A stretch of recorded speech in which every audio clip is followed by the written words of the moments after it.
Hey, welcome back. In this video, I'm going to give you 3 techniques you can use right now that are going to instantly get you skating faster on the ice.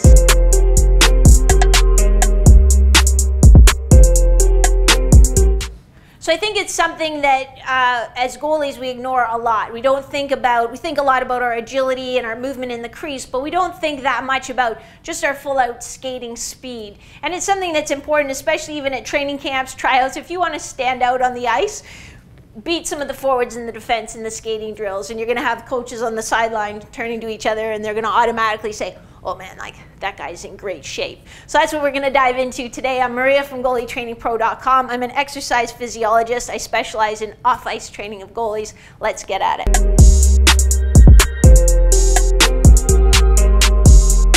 So years and years ago when I trained Andy McDonald, when he was winning the fastest skater competition at the All-Star game, he really embodied these 3 things. And it was mobility, power, and balance. So that's what we're going to look at today.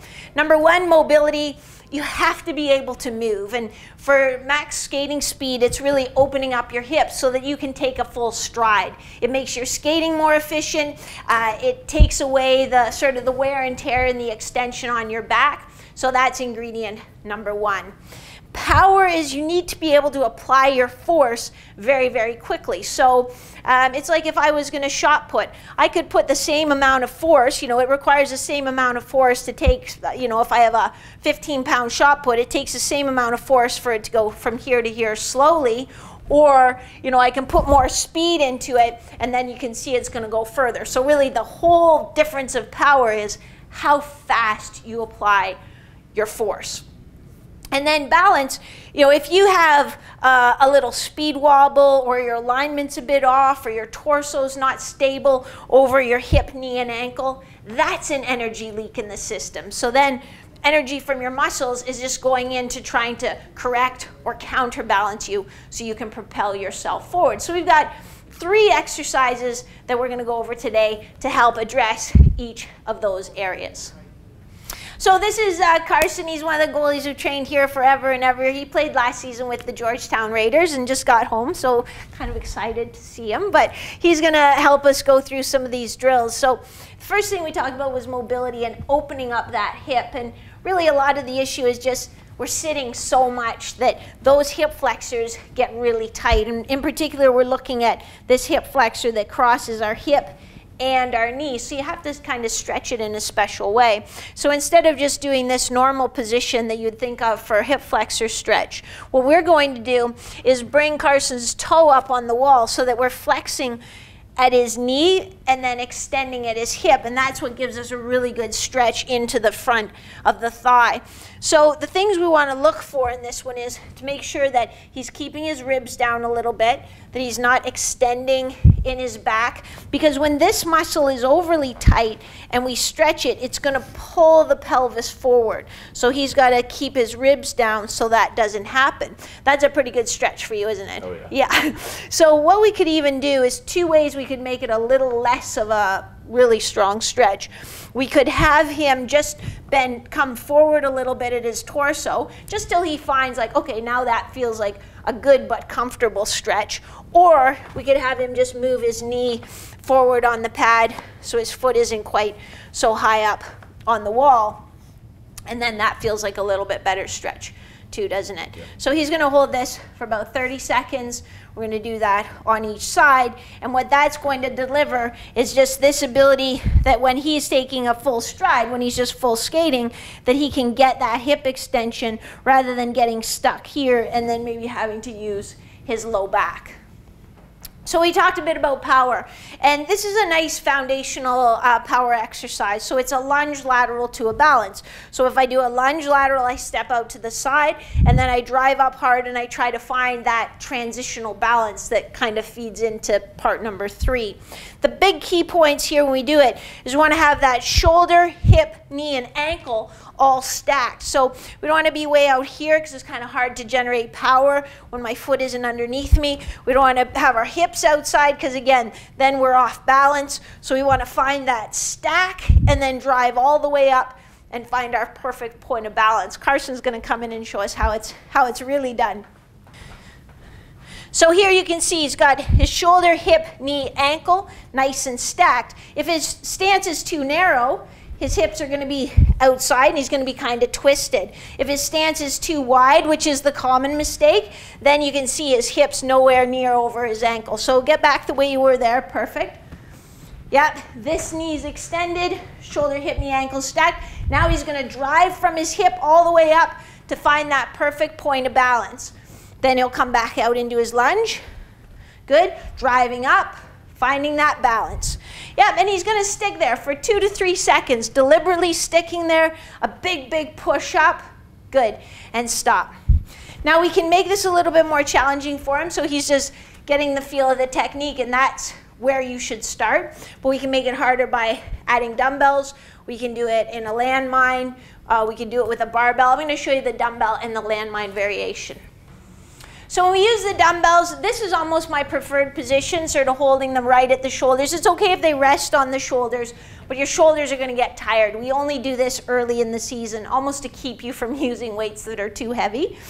So just show them how it's done there. Carson stepping out, getting that nice shoulder stack. Good, driving up to find the balance. You can see that makes the balance a little more tricky. Good. Now, as guys get into heavier weights, you can also bring them right down. And as you step out to the side, just show them how this one comes inside, this one stays on the outside. Yeah. Nice. One more. Drive it up. Perfect. So we can also use the landmine to do this drill. And you don't really need an attachment for the landmine. We just have it sitting on the turf. He's holding it about 6 to 8 inches out from the front of his chest, but the technique's going to be exactly the same. So stepping out, getting that shoulder, hip, knee, ankle stack, nice big push up, and he's finding that perfect point of balance. Go again. Yeah, good. Strong torso when you do that. Do one more. Nice. Good. That's a nice drill. We can really grade it and give you a chance too to work on finding that perfect point of balance. It's a lot harder than it seems. You can also just get a nice big explosive push off that outside leg, and we can easily overload it with as much or as little as we want. So that's element 2, building power, and I kind of snuck in that transitional balance, which leads into element number 3, which is the balance. So again, we can't be off balance and be explosive at the same time. So we need to be able to hit a good balance on our skates so that we're gliding, so we're not creating friction with our blade in the ice, so that we're just removing any resistance from the system, so that all our energy, all our muscle effort is going into propelling us down the ice. So what we're going to work on now is just a nice lateral hop and stick. So getting low in the leg, because that's the other key element. Sometimes you see, and you go to any hockey practice and you'll see every kid, you know, when they get tired, they bend forward at their hips. They don't get low in their legs because they don't even realize they're doing it. So we're going to practice loading our legs, getting nice and low here, and then a nice lateral hop across, finding that perfect point of balance, staying nice and low, and getting that drive again. You'll start easy. The key element with this one, and even though we've sort of snuck power in it as well, is sticking that balance. So it doesn't matter, you might hop from edge to edge and have terrible balance. That's not the point. The point is generating the power and then absorbing it, sticking it, being balanced, being ready for your next drive. So Carson's going to help us again. So we're just going to be on your left leg, nice knee bend. Don't do too big, don't jump right out of the frame, guy. So just a nice little lateral hop, and then you're going to stick it, but you're going to, and I'm going to comment when you stick it, so make sure you stay low, please. So you can see how he stayed low in that leg. He's still in a good balance. Hip, knee, and ankle all in a line in a good neutral back position. He's ready to go. Hop back. Good. Stay strong in your torso. No load back the other way. Just push in the direction you're going. Way you go. There you go. Stay low. Stick it. Now everything comes this direction. Push. Yes. Good. And stop. So again, let's break it down. Let's look at what are the little intricacies there. You notice a bit on his first one, you know, when he went to drive, there's a little shift this way. That's where we want to keep a nice strong torso so that everything goes that way. We don't want to have any of our muscular energy going in the direction we don't want to go. We want to drive it all, in that case, over to our right.